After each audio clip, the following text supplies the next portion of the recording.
Hi, this is Scott Donatelli from Confluence, Pennsylvania, and I play at the historic Summit Inn Golf Course.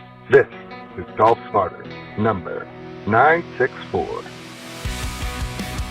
The bridge of the song, it gets quiet and it's just a Ben Hogan interview. And he just talks about... What do you mean it's a Ben Hogan interview? That's exactly, the song just gets quiet and it's just guitars, like bass and drums kind of go away. And it's just Ben Hogan where he's like... Actual Ben Hogan. Yeah. Oh, cool. I think it was the early 80s. He was super old and he was talking about how he feels sorry for the young kids because, they don't know adversity and, they don't know what it's like to have to really grind, and that he grew up poor, and he knew that the only way he was going to be able to compete with anybody else was if they would work 2 hours a day, he'd have to work 8. And then what he says is, every day that I progressed was a joy to me, and I recognized it every day. And I thought that fit in so nicely with the song. It is really good. It gives me goosebumps I just thinking got about the it. It's such a goosebumps when you said it.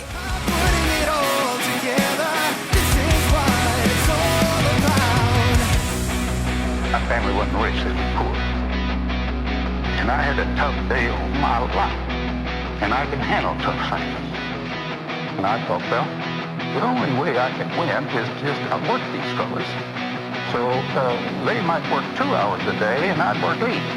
And every day that I progressed was a joy to me. And I recognized it every day.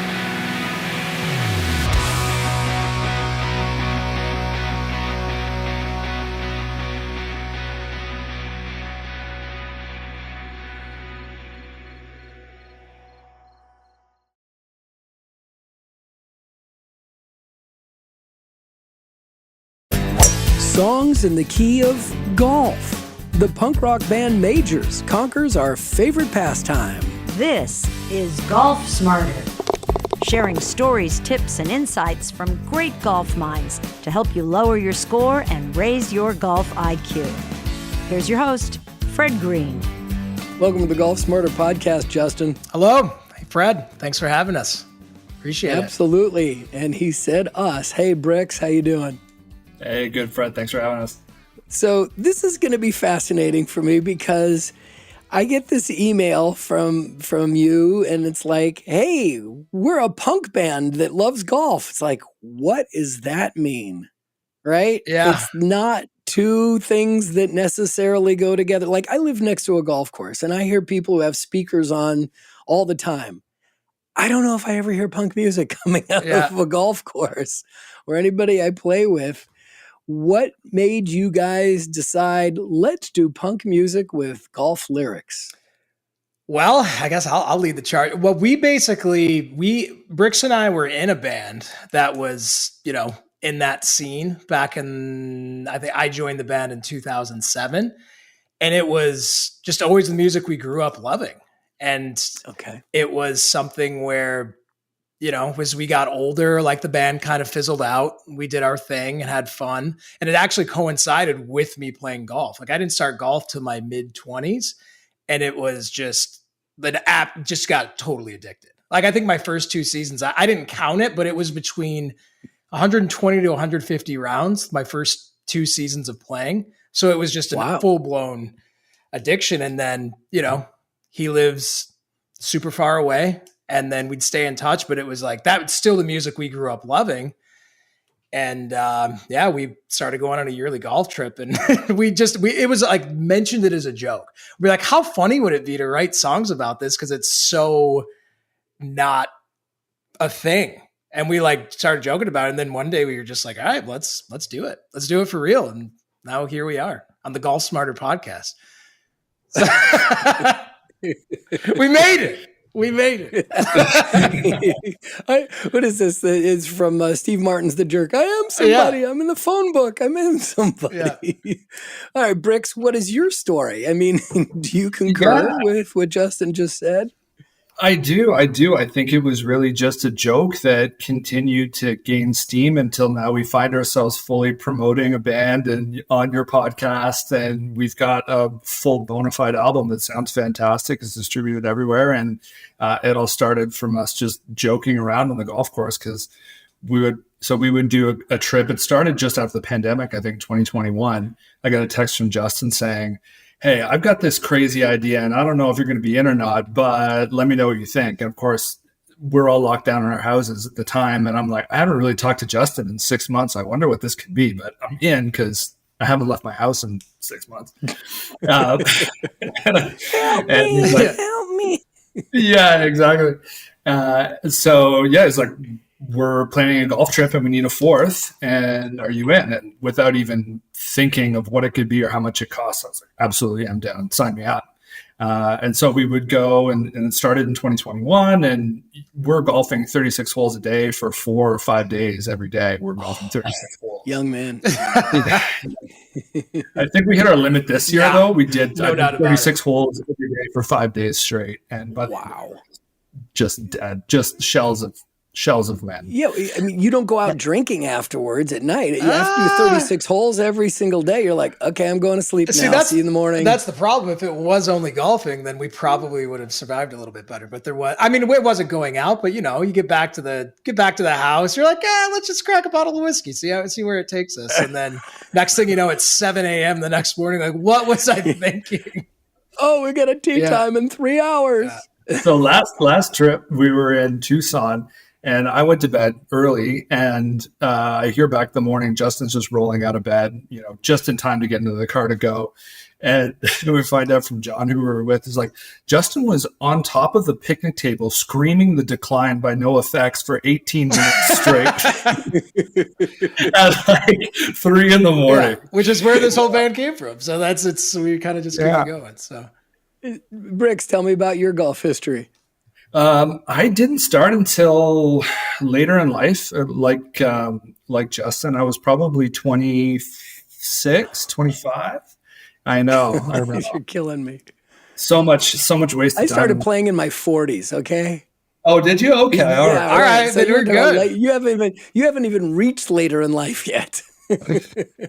Yeah, it's true. Yeah, I had a buddy who just kind of kept poking at me saying, golf's the best, you got to do it. And I always considered it, you know, coming from the punk rock background and anti-establishment and, you know, all that, this kind of mentality didn't really seem like the thing for me, right? Country club, rich white dudes, like not my scene.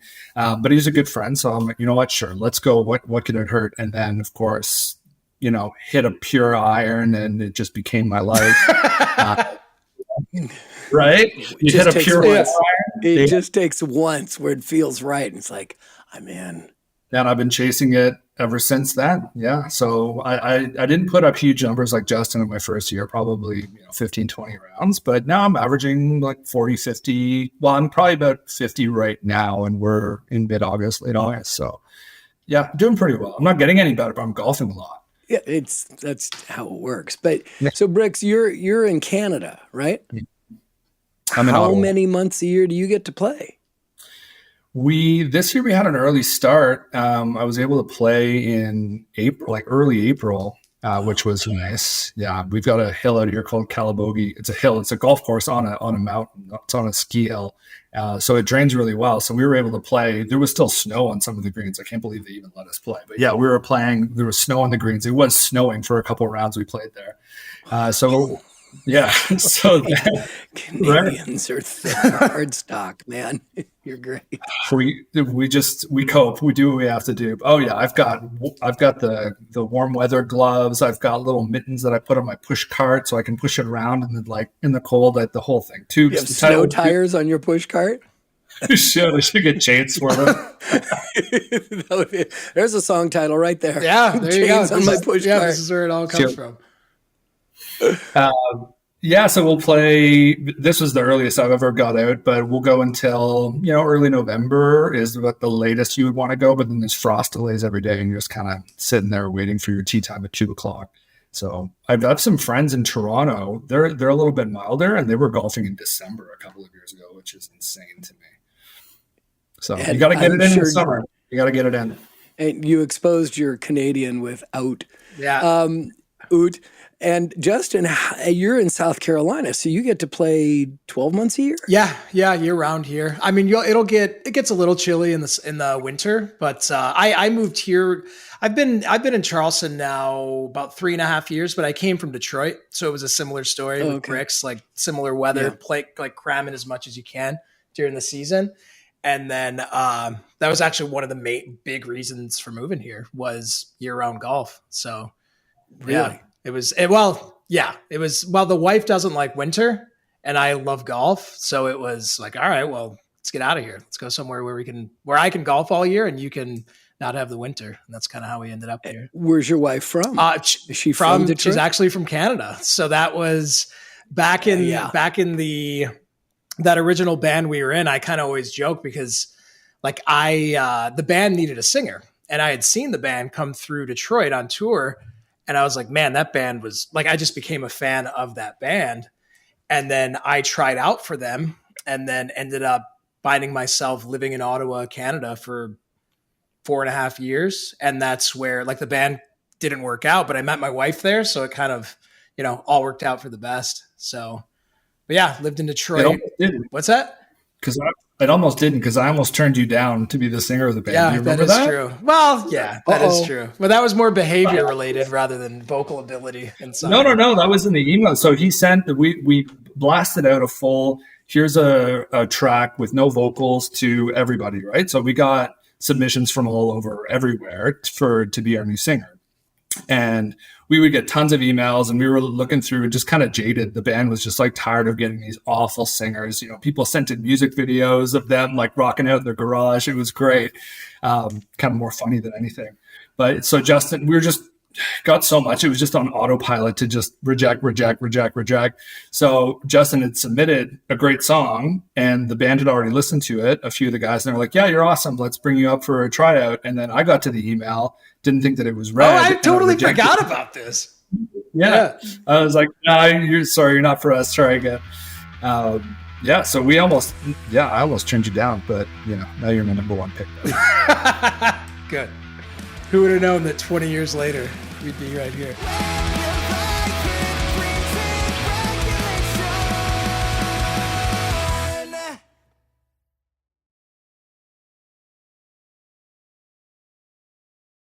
Well, it feels like we're having a therapy session here, so let's continue to see how you guys work this out. And you both came from a punk background. Is that what you got into? What was this in the, let's say, the late 70s or the 80s? What were your bands that were influencing you? Rex, go first. Well, late 70s is a little before my time, but we were more like late 90s, early 2000s was kind of the time period. So the skate punk era with Lagwagon and No Effects and Pennywise and all those types of bands, Rancid, like that. Like bands that you would see on Warped Tour typically. A lot of, Bay Area, Green Day, and Rancid's from the Bay Area, I think, as well. So Green Day was, my first album when I was a kid, and that just kind of flipped a switch in me. I got 4 albums from a Columbia House Records. You mail in the stamps with the records on them. I got Green Day, Ace of Base, Bush, and like something else. So I had a big, a lot to choose from, and Green Day was the guiding light that has kept me moving. And that was forward. The first album you purchased? Yeah, one in that pack of 4, and that was the one that I chose to be my North Star for my music career for the rest of the time. First album I purchased with my own money, Sgt. Pepper's, when it first came out. Nice. Not a bad one. That's not a bad start. It's a while ago. Yeah, right. And there was a skip in it. I mean, these were records, right? And there was a skip in it, and I returned it, and it skipped again. I don't know why, but now every time I listen to that one of those songs, I hear that skip every single time. And for people who don't know what records are or a skip is in a record, I can't explain it to you. Justin, tell me about your influences on music. Yeah, I guess it was a similar story to me. Like I got really into the ones that got me were a lot of the ones Rick's mentioned, but like Lagwagon was and is my favorite.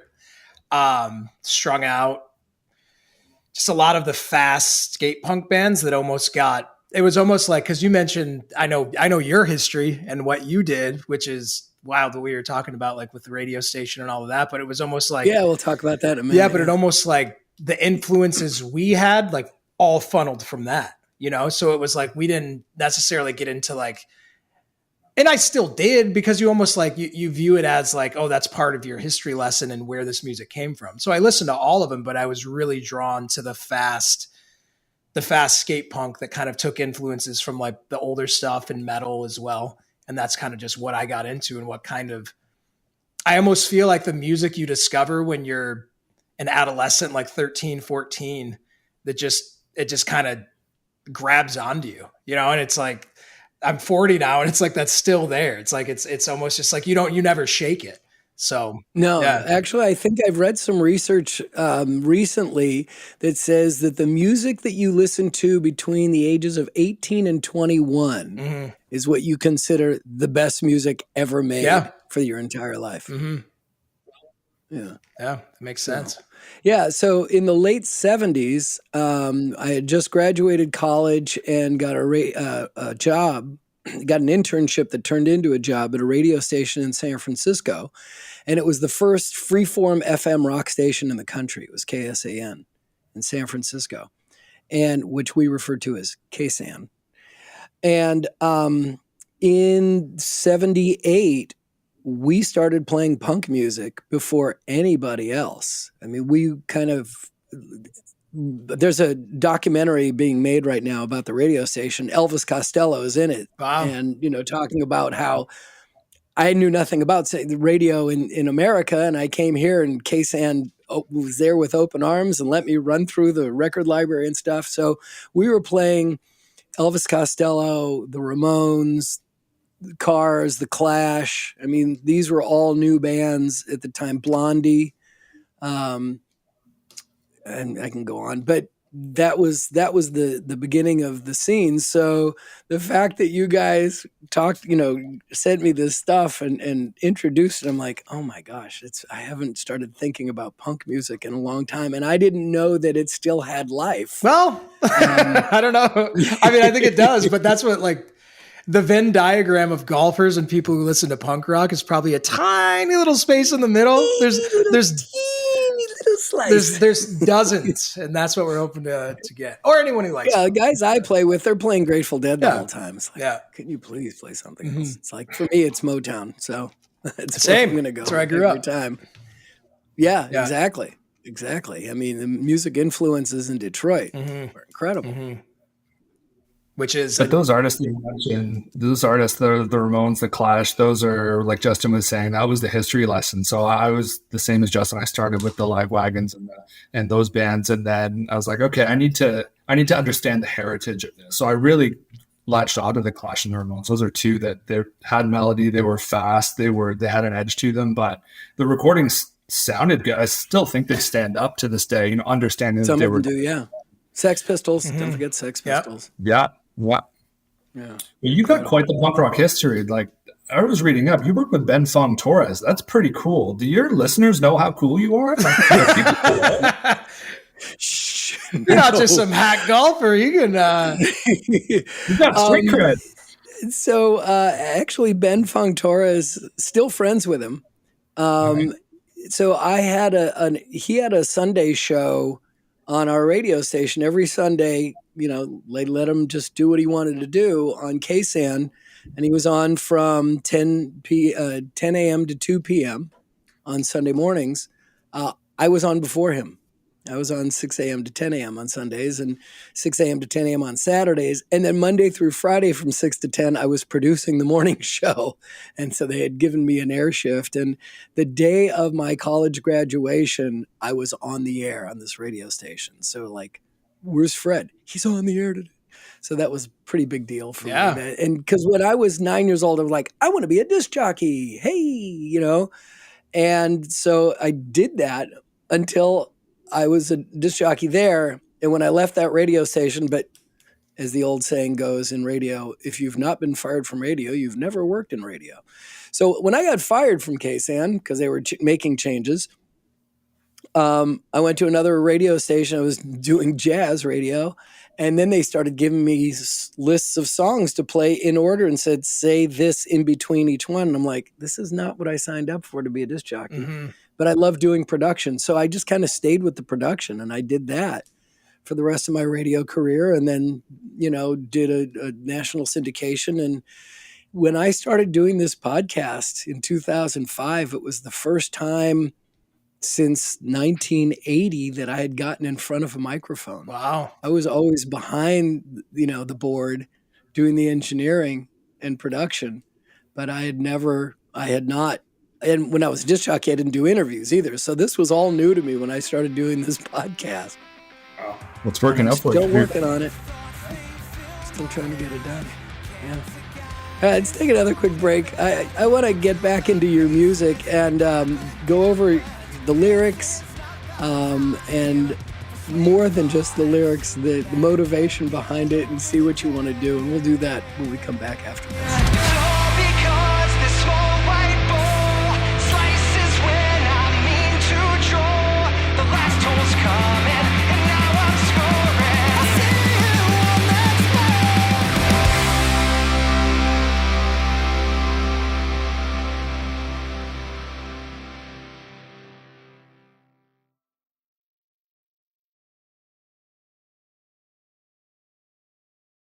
So who's the songwriter? And you're both musicians. Justin, you do the singing. Yeah. What are the roles? I mean, you're the entire band, right? Yeah. It's just the two of us. The two of you? Now, yeah. If we ever actually, if we ever tour, we would have to, that's the funny you say that, because we made actually a pretty hard rule in recording that, because we have a lot of friends who can play. Like, I didn't play bass for 20 years. And then we were talking about who we're going to get to play bass on the record. And we have like our buddy Cam is like a studio, like he's probably the best bass player I've ever known personally. But we were like, we made a rule that in order to be on the record, you have to keep and maintain a 20 handicap or lower. So that, that just ruled out a lot of people from being on it. So I was like, all right, I guess I got to figure out how to play bass again. We had no other songwriting input, it had to be us, because nobody else we knew had a handicap that was lower than 20 and could play an instrument. Yeah. So, and was into punk music. Yeah. That was So we, that's crazy. I love that. But as far as songwriting goes, we kind of just like, a lot of voice notes get split around. Like I'll think of an idea for a song and just kind of record a voice note, send it over to Bricks. And he definitely does more of the arranging. And then I feel bad sometimes because he'll spend all this work arranging the song. I'm like, I don't know, man. Let's try it this way. But that's, I would say, more of the structure of the song and the arrangements are definitely for Bricks. And then a lot of just it's kind of just like a team effort, really, because we'll get the basic structure of the song and we'll both just pick it apart too. So it's a lot of iteration, I think. So Justin will absolutely do that. We actually just made a post on our Instagram today that goes through our entire songwriting structure, and it's a screenshot of the actual voice memo that Justin sang. It was, I think, the first song that we did together was Golf Gods. It's the first song on the album, and he's just sitting there singing into his phone, and he'll send me a text saying, I've got the voice of an angel. This is the greatest chorus ever made. It's not turn this into a hit. So I'll take it away. I'll throw it into my DAW, and I'll start running a progression around it, start putting some drums and just get the feel together. And I'll usually do a chorus reverse, send it back to Justin. He'll hate it, tell me why he hates it, and then I'll try something else. And then we'll just go back and forth. Once we have it kind of together, we kind of treat it like homework, not homework, but he'll take it away, stew on it for a while, write some vocal melodies, track some things, upload it back, and I'll take it away, do my part, change a few things, send it back. And then it's almost like the Postal Service in that way. We're not sitting in a room like we used to in, back in the day in the 2000s, where we all had acoustic guitars and we were working at ideas. I feel like it's a lot more efficient this way. A, because you don't have to remember all the chord changes and all the different things that you've done. But B, there's less, I don't really like that. Can you try that again? You're able to just sit by yourself and work out a problem from start to finish, and then, bounce it off the next person as a fully formed idea, rather than having to birth something in the presence of somebody else, which can always be, difficult to do the first time. Yeah. When I'm doing these interviews, lots of times one of my guests will say something that's kind of like an inside baseball reference, and I have no idea what it is, or it's, random. So I ask them, what does that mean? But I do know that DAW, and because there's people going, wait, I was going to hop in there and be like, people don't know what that is. Digital audio workstation. Yes. You're right. It's coming. Yes. So The engineer knows. I produce on Pro Tools. So probably one of the few people that does podcasts on Pro Tools. Yeah. But anyway. All right. So Justin, your thoughts on the creative process for your songs. It's fun. It's almost like because you get out of, not to say it, like you almost accept like, oh, I'm a grown up now. My band days are over. And that's almost like the vibe you had, but you always just want to scratch that itch. So we started doing this again, and it was like, we both still have day jobs, but it would just be like, that was one of my next questions. You both have day jobs. Yeah, we better have day jobs. You're not making golf, and you're not making money. Yet. We'll see. But it was basically, we're working. You're looking at the clock, and then it's almost like it just became the funnest hobby I do outside of golf. Because it was just like you have ideas. Like I have a note in my phone where we're on the course and someone says something stupid. I'm like, that's a song idea. You just type it in, and you're just constantly writing lyrics, constantly so it just becomes a big focus, and it's just fun. But it's also like Bricks was saying, like when you're on your own, you really do kind of hash it out, and you just like with vocal takes, it's like, I'm going to do this 50 times before I think it sounds perfect, because I know if I send it back to Bricks and there's a part that's flat or sharp, he's going to be like, dude, you're not that good. So you got to get it together. But the song content itself is so fun to really create and build off of, because everybody's got a story. Golf is such a fertile topic because there's always a funny story in it somewhere, right? Either you can't get out of a sand trap, or your wife doesn't want to let you golf, or whatever. And then we have a lot of fun going back and forth with the lyrics. Like Justin will write a subtle lyrics, and I'll say, oh, wouldn't it be funnier if it was like this? Or and then we could really dig into it and take personal experiences too. Like Liar, for instance, it is the song on their album about somebody who cheats at golf. As the name suggests. What does that mean? Who does that? Yeah, exactly. So we've all played with somebody like that before, right? And we just, just blame other people. Good job, Rex. Well, this is the problem now that we wrote that song. Now, every time I go out golfing with somebody who knows the band, they're like playing by the rules to the T. They think I am the police of golf. So I've got to live up to this high standard. Not that I ever did, but it's tense now on the golf course. People know about this song. But yeah, it's there's a lot of great opportunity to have some good jokes and really work together to make it as funny as possible. In Addiction, there's a line, balls and towels and training aids. And I think it was something else, but Justin's like, I changed this word to training aids because it sounds more pathetic. Yeah. And that was almost like a lot of it too, is just like the silliness of it, because like when you listen to it, like it sounds like a passionate song with like the singing and everything, but it's like, it is really silly when you look at the lyrics, because that was kind of the goal. So I'm wondering if some people hear it and be like, are these guys serious? Like that's kind of the vibe you'll see. Awesome. Yeah. But when you see it, you're like, they can't be serious. This is the silliest song I've ever heard. So that's a lot of it. And I'm going to want to pick apart some of the lyrics. I want to get into it. But I've always had a difficult time comprehending lyrics on both hip hop, rap, or my kids hate me for that, but and punk. Mm-hmm. So needing to see the lyrics makes all the difference. Well, listen, I watch TV with closed caption on, so I can understand what the hell they're saying too. And boy, what a difference it makes when the content, you're like, oh, that's what they're talking about? Yeah. Okay. So, for your lyrics, I'm like, because I loved the song Addiction, but I wasn't sure what you were talking about. Mm-hmm. And so it's like, you sent me a link to another version of it that was just the lyrics. So I wanted to see the lyrics and the video together on one of those videos, combining the two, please. I'm asking. We'll give you that. So let's talk about, how about we do this? Let's start with Addiction. And can you just tell us the words? Can you just read or, talk the words through so we get the story?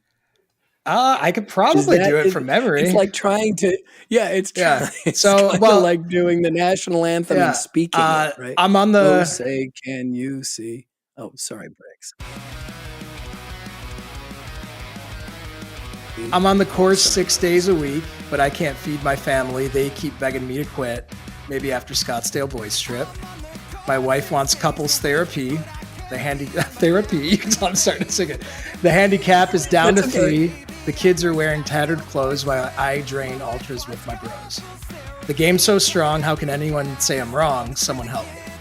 And then the chorus is, I'm so poor now, and my bank account's empty. I thought that this was all good fun, but you can't pay rent with Pro V1s. No, I'm so poor now, and that's the first verse into the chorus. I don't know if you want me to do the whole thing.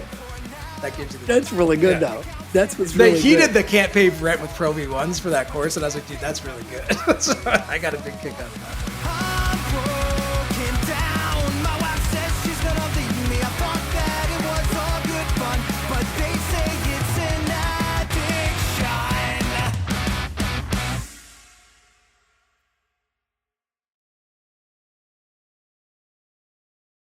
Well, that was very impressive that you were able to speak the lyrics of at least the first verse and the chorus of Addiction. If you want to sing the next, like another one, and so we can understand the words, and then we'll go back and by the way, I love the name of the album. Oh, that's Songs in the Key of Golf. That's your Detroit, yeah, right? That's a direct Stevie Wonder ripoff for sure. Absolutely. Songs in the Key of Golf. What a great name. Great name for it. So let's see. The Golf Gods, What's It All About, Liar, and Addiction. How many other songs are there? Green in Regulation. Green in Regulation? Yeah. Is that green with 3 E's? Or just Gir is how it's written, just GIR. Sticking true to the stats. Swing Thoughts is another one. There's one called Playthrough, but that's 26 seconds long, which is a funny one because that's about, if anyone's ever been there, it's when you're rolling up to the tee box with your buddy and there's 4 guys in front of you and you're like, hey guys, do you mind if we play through real quick? And you're like, don't worry, we play fast, we'll be quick. And then you hit your tee shot and you just pull it right to the left. Why everyone just thinks less of you. So that's a quick 26-second one. It's also the fastest song on the record. It's a ripper. I think it's 22 seconds long and half of it's a drum fill. Yeah, exactly. Yeah. Oh man. Okay. Well, Bricks, what's your favorite song? I really like What It's All About, because I really feel like it's, from a songwriting perspective and an accessibility perspective, I really feel like it could scratch a lot of, get into a lot of people's, listening rotation. It's also one of the only uplifting songs on the album. His golf is all about, why can't I hit a green in regulation? I'm terrible, or I'm having all these awful swing thoughts, or this guy's a cheater and I hate him and I'm going to kill him in the clubhouse, or, that's like our whole album. Or, you pull a tee shot when you play through.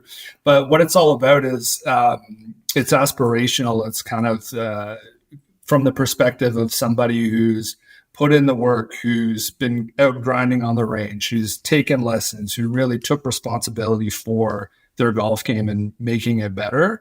And it's about them eventually realizing that, that what that glorious feeling must be of, being able to hit a high cut at will, or, bombing a drive, without even thinking of it. Right.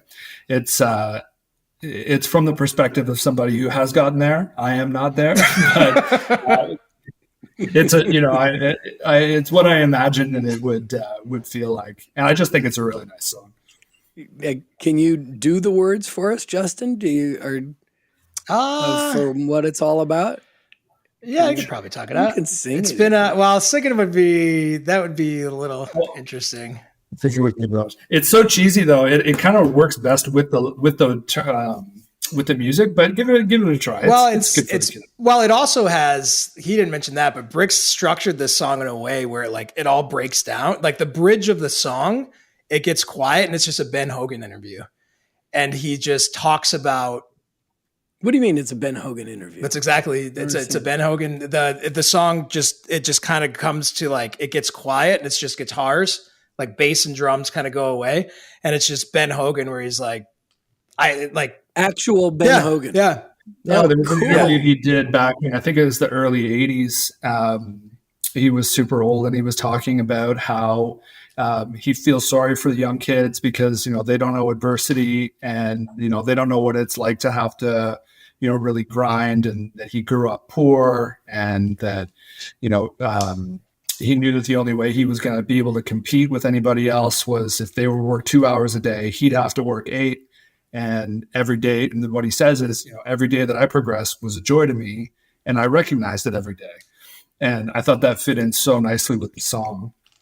And it is really good. It gives me goosebumps. I just got the goosebumps when you said it. It's good. Yeah. It's awesome. I love it. It goes into a ripping guitar solo, which is fantastic. So tell me what instruments you both play on on the record. I do. So you each do multiple instruments, yeah, right? well, I do all the vocals and bass, and then Rick's drums and guitar. Drum and guitar, and any keyboards that are in there, little pads or synthesizer stuff. I'll put in. There's not a lot in there. There are little pads here and there, but we try and keep it pretty punk rock. 4 chords, a couple guitars and a bass and drums. Our mix and mastering engineer, Dean Hadji-Christou, is a magician. And he took our recordings from the basement at our project studios and elevated them to what it sounds like today, which could be on the radio. It's so good. If there's a radio station playing punk. Yeah, that's about golf. Yeah. But he did a lot of magic in there to elevate with some pads, and he just went the extra mile. If you listen closely, I forget what the song is, but there's little there's bells in behind a verse. There's all these tiny little things, and if you listen closely, every time you listen to it, you hear something new. It's a really well produced album. Credit a lot to Dean for putting in the work on. Yeah, that's awesome. That's awesome. All right, I'm going to throw something out that's kind of strange, but when I listened to a couple of the songs, I had this thought, and I'll share that in a second, but I forwarded the songs to some of my friends. I said, you got to check my golf buddies who also, they love music. And one of my friends responded with something that had crossed my mind, and I'm going to present it and see what you guys think. His response was, this sounds like it could be Rent. And I'm like, yeah, I was thinking that this could be an off-Broadway show. That would be incredible. You've got enough songs and there's stories in there that you can tie this together to make it a stage show. Has that ever crossed your mind? Never once. But sign me up right now. Sign me up. I know. Well, now that the hamster wheel's turning, because I was thinking for our next release, wouldn't it be cool if we did a concept album that was a story of a full round, 18 songs start to finish, and that would fit in quite nicely with 18 songs is stretching it, yeah, but it makes sense. I mean, of course you want to do 18. Okay, this is we're brainstorming here. You're gonna, you start with an idea, it might not be that good. Or the show's called The Front Nine, and you just do 9 holes, right? And they'll have to pick us up for a second season, right? Yeah. There you go. To be continued. Right. Or you do the back 9, you just call the show At the Turn. And there we go. Right. But oh man, Bricks, your face right now, you're like, I can see the wheel spinning. But this to me, because the thing is, how do you get the golf community, which is not necessarily the punk community, and then the punk community, which is pretty sure it's not, the golf community, as you talked about, the country club thing. And I'm not in the country club thing, but there is something there that could definitely be a stage show. And then you're going to have to not just do straight punk, there's got to be maybe there's a ballad there or something, a softer one and a Motowny one, and there's going to be different feels to the songs. But I think you got something there that could be really compelling that you can bring in the golf crowd to go, I'd go to that show. Dear, we're going to the theater tonight. Oh, we are? Yeah, we're going to go see a punk band do golf songs. Oh, we are?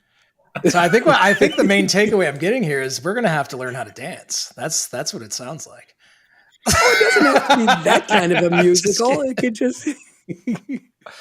it's a mosh pit, man. Yeah.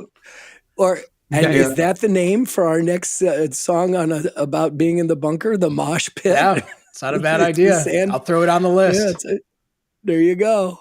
Yeah, put it on the agenda for band practice, Justin. Thursday night, every Thursday night, we go over these ideas. This is the top of the list. Uh-oh. Well, then we're going to have you back. I was getting excited, like, I want to go on your golf trips. But then you started talking about the whiskey and the 36 holes a day for 5 days. It's like, I'm too old for that. I'll just wait. No, we did learn our lesson for sure. Just on the amount of, I officially found that last golf trip. I was like, okay, 5 days of 36 is too much golf. I found out that there is such thing, which I never would have believed before.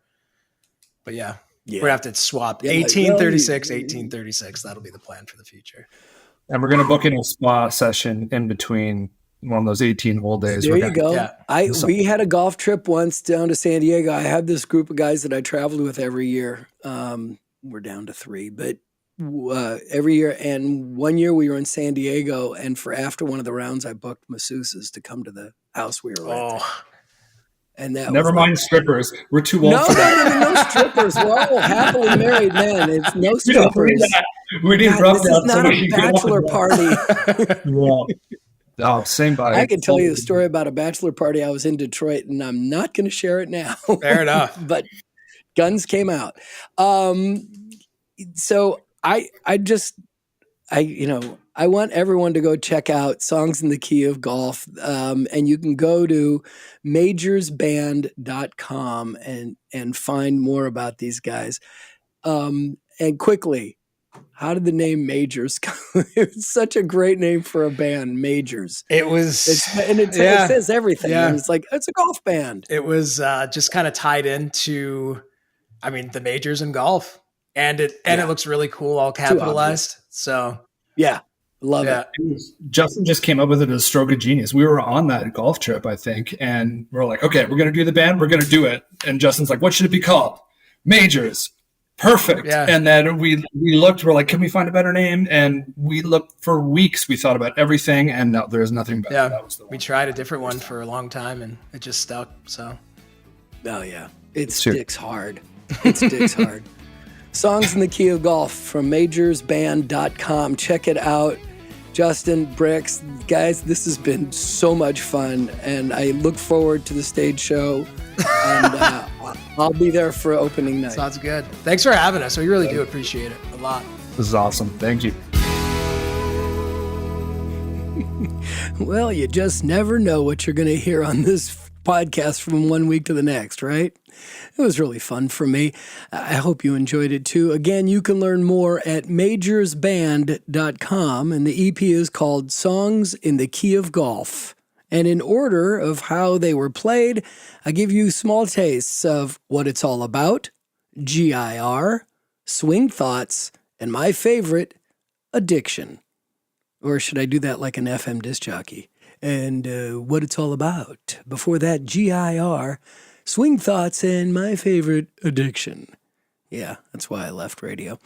I had a really fun round last week at the Claremont Country Club in Oakland, California.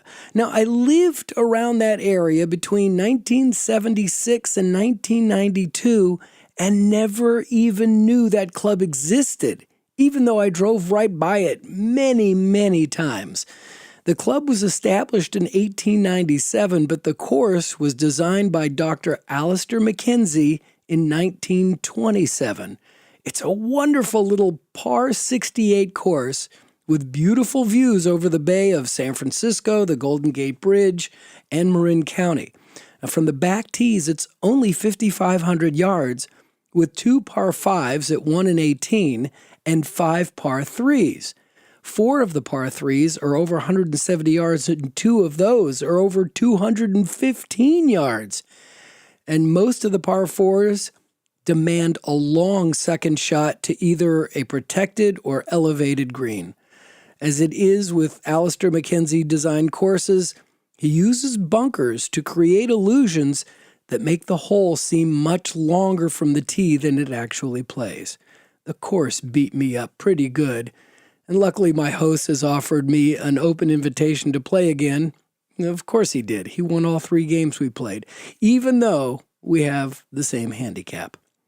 Next week, you'll walk with me and my caddy Sam through the final 5 holes of my round at the infamous link-style public course Chambers Bay, designed by Robert Trent Jones Jr. in 2007 for the first Northwest-hosted U.S. Open back in 2015. And speaking of historic courses, this week's Golf Smarter ambassador Scott Donatelli plays at the historic Summit Inn Golf Club in Farmington, PA, which is only open from April through October. So, unfortunately, Scott, your playing season is coming to a close for 2024. I'm sorry, but I hope you'll continue to listen to Golf Smarter each week through your off season to find out how to keep your game fresh and hear some more fascinating stories from our eclectic variety of guests. Scott took advantage of our limited time offer of receiving all 3 gifts given to our Golf Smarter ambassadors that included Tony Manzoni's video, a box of Flight Path golf tees, and a Red Rooster golf glove and glove storage compartment. I'd like to invite you to also be a Golf Smarter ambassador and choose from one of those 3 great gifts when you participate. All you need to do is introduce a future episode. Just write to golfsmarterpodcast@gmail.com, and I'll get back to you with some simple instructions on how to play. If you have any questions, comments, or suggestions for upcoming episodes, please write to golfsmarterpodcast@gmail.com or click on the Hey Fred button when you visit golfsmarter.com.